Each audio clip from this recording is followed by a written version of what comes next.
dài, em cũng đã mệt nhoài. Sương rơi đêm lạnh đầy, vậy thì ai đưa em về đêm nay? Take me back home, đường về cũng chẳng có xa, đưa em về qua ba ngã năm, năm ngã ba là nhà. Take me back home, đường về cũng chẳng có xa, đêm khuya rồi sao không có ai đưa em đi về nhà.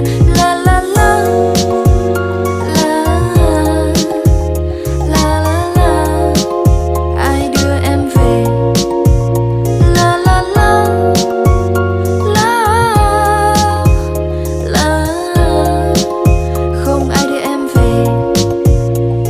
Con phố ngoài kia cũng nhớ rằng em đi qua nơi đây biết bao lần, và ai cũng nhạt dần, chẳng còn đúng hẹn những nơi em dừng chân. Oh babe, đêm nay sẽ thật dài, anh biết giờ đây em đang cảm thấy